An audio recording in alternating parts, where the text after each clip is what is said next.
Ischgl, das Ibiza der Alpen, heißt es. Berühmt für Skispaß, viel Après-Ski und leider auch als Hotspot. Nach fast 2 Jahren Quasi-Lockdown bemüht sich das Tiroler Dorf, die Touristen zurückzuholen.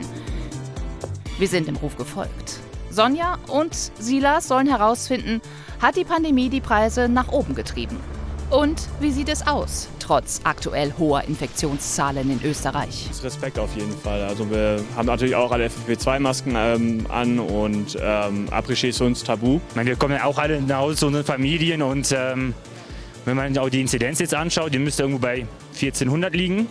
Deswegen sind wir ein bisschen passiver. Wir sind geimpft, geboostert und Jonas hat FFP2-Masken in seiner Größe, wenn wir irgendwo rein müssen. Wir sind auch froh, dass wir gefahren sind, weil es einfach wunderschön ist und weil Jonas das erste Mal in der Skischule ist und schon so gelernt hat, dass er wahrscheinlich mit uns jetzt einfach bald losdüsen kann. Vielleicht warten Sie damit besser noch ein bisschen. Wir düsen erstmal ins 10 Kilometer von Ischgl entfernte Familienhotel Ballunspitze. Hier liegt die Bettenauslastung nur bei... Jetzt gerade so 40%. Kein Wunder. Österreich gilt seit neuestem wieder als Hochrisikogebiet. Das schreckt besonders junge Familien ab. Das wirst du mal tun, weil sie ja jetzt 5 Tage in Quarantäne muss. Das hat ein bisschen, hat uns ein bisschen belastet, sage ich mal, weil ich jetzt halt Urlaub brauche, die 5 Tage. Es gab auch Stornierungen, manche Gäste haben abgesagt, aber manche warten jetzt auch noch ab. Vielleicht bessert sich noch mal was mit der Lage. In dieser Situation kann das Familienunternehmen nicht einfach die Preise erhöhen. Eine 4-köpfige Familie zahlt hier für eine Woche Halbpension um die 2.700 €. Damit liegt es preislich zwar über dem durchschnittlichen Preis einer Hotelübernachtung in Bayern, aber unter dem Durchschnittspreis im insgesamt teureren Ischgl. Doch Ischgl steht mehr für Glamour und Party statt für Familientourismus. Im 5-Sterne-Hotel Madeleine kostet die Nacht zwischen 400 und 600 €. Nichts für Normalverdiener. Die Gäste hier kommen trotz Preis und Pandemie. Und das stellt die namensgebende Hotelchefin vor eine andere Art von Herausforderung. Die Gäste, die dann irgendwie falsch geimpft waren oder nicht geimpft waren oder wo irgendwie das Datum versäumt haben, die man dann wieder heimschicken hat müssen. Und wenn man dann vom Hotelier zum Polizist wird, das liegt uns gar nicht. Das ist sehr schwer. Auf der Piste setzt man in ganz Österreich auf Kontrolle. Skifahren ist hier nur geimpft oder genesen und mit FFP2-Maske erlaubt. Aber wie die zu tragen ist, darüber gibt es anscheinend unterschiedliche Auffassungen. Aufgelegt. Das liegt ehrlich gesagt auch an einem unmaskierten Mitfahrer. Ein Einzelfall oder halten sich die Leute hier an die Regeln? Wir testen uns jeden Tag, finden das aber ziemlich unmöglich, wie sich manche Menschen hier benehmen. Inwiefern? Viele, die die Masken verweigern während der Liftfahrt, in den Räumlichkeiten, beim Vorbeigehen, sich mit in den Aufzug mit reindringen, das ist voller Witz. Ich glaube, die Leute respektieren das ja. Es gibt ein paar Ausnahmen, die machen es sowieso nicht. Man muss überall seinen Impfausweis zeigen. Hier würden Leute daran erinnert, wenn sie Maske nicht aufhaben. Hier wird alles kontrolliert. Wir sind heute Morgen hier hochgekommen. Da standen unten noch 2 Leute auf dem Ordnungsamt. Macht das Skifahren mit so vielen Vorschriften und Kontrollen überhaupt Spaß? Moment, das müssen wir selber testen. Unser Urteil? Ja, denn man hat sehr viel Platz. Mit der Meinung sind wir nicht allein. Ich muss ganz ehrlich sagen, jetzt im Augenblick fühlt man sich quasi wie ein Millionär, der sein eigenes Skigebiet hat. So wenig Leute sind da. Ich habe jetzt nichts dagegen beim Skifahren, wenn so wenig los ist, muss ich jetzt echt sagen. Aber so abends ist halt schon ein wenig deprimierend in der Kneipe oder so. Und es hebt ja auch die Seele, wenn man sich einmal im Jahr wieder trifft und fröhlich beieinander sein kann, auch mit Corona. Wir sind mit dem Chef der Silbretta Seilbahn AG verabredet. Unter stürmischen Bedingungen.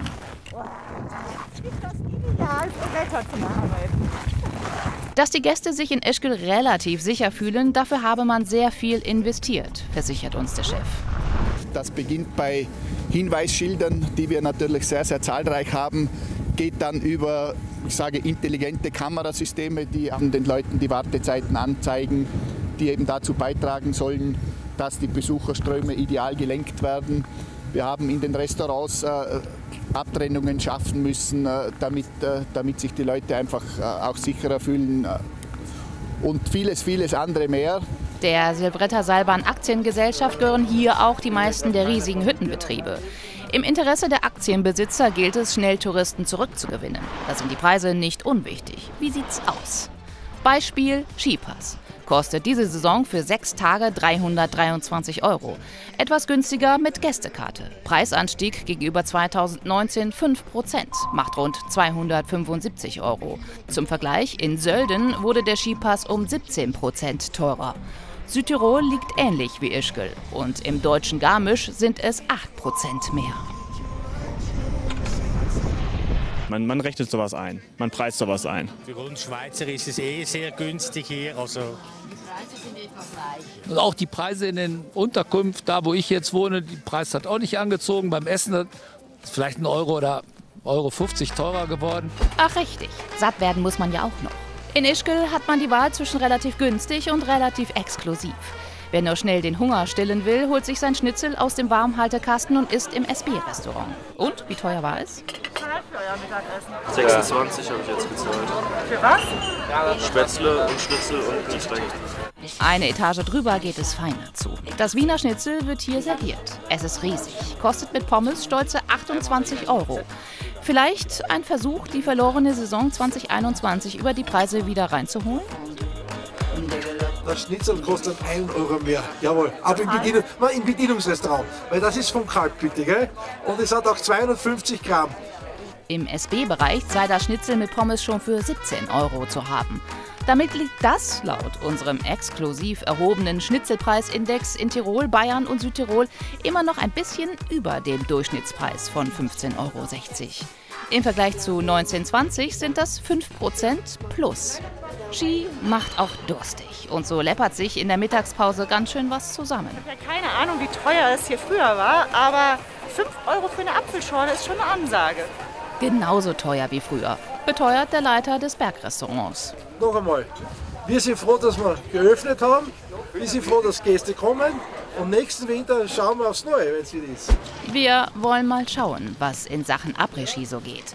Wo normalerweise der Bär steppt, ist es erstaunlich ruhig. Après-Ski-Lokale sind zwar offen, aber nur bis 22 Uhr.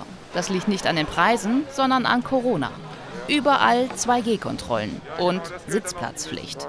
Hier im Fire and Ice dürfen statt 300 Leuten nur 140 rein. Auch sonst ist vieles anders als früher, erklärt die Juniorchefin. Also wir haben keinen DJ, das ist schon mal ein Riesenunterschied, also es ist keine Animation. Normalerweise animiert man ja Hände in die Höhe, springen, komm, tanzt eine Runde mit. Das entfällt natürlich alles. Dennoch glaube ich, wenn man verantwortungsvoll mit dem Ganzen umgeht, ist relativ viel möglich. Also ihr hört es sie haben trotzdem Spaß. Man spürt, die Gäste feiern mit angezogener Handbremse. Das wird jetzt nur ein Glas Bier und danach geht's in die Sauna. Kein Rambazamba? Kein Rambazamba, nur gedämpftes Sitzen, gedämpfte Musik und das war's.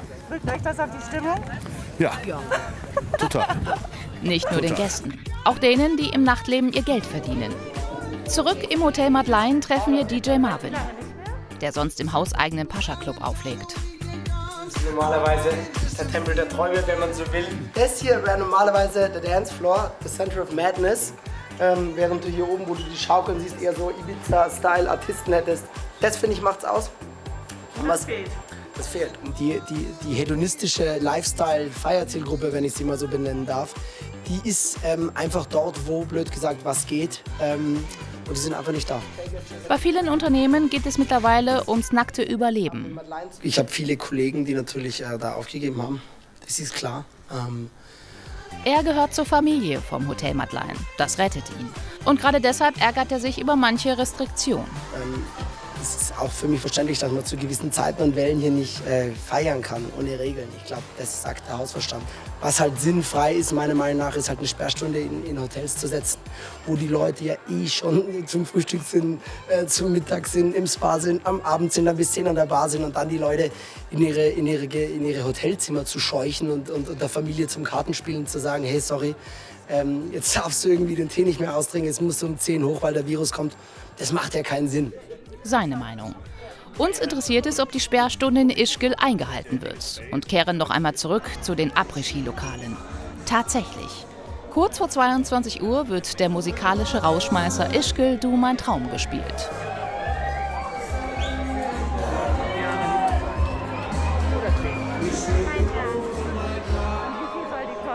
Und dann wird die Musik einfach abgedreht. Jeder muss raus. Manch einer ist frustriert. Abriss war enttäuschend. Warum? Langweilig. Ja, weil es keine Abriss gegeben hat, keine richtige. Wir verwüsten jetzt wirklich das Hotelzimmer, weil das ist hier eine Freiheit. Das muss ich wirklich sagen, das ist hier eine Freiheit. Wir sind hier in Ischgl, zahlen 47 € für ein Schweineschnitzel und haben nicht einmal gescheites Abriss-Ski.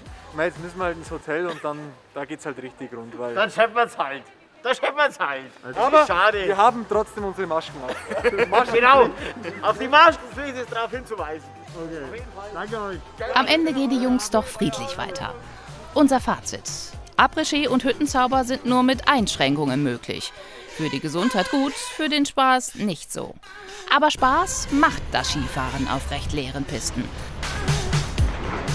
Allein an der frischen Luft hat noch niemand Corona bekommen.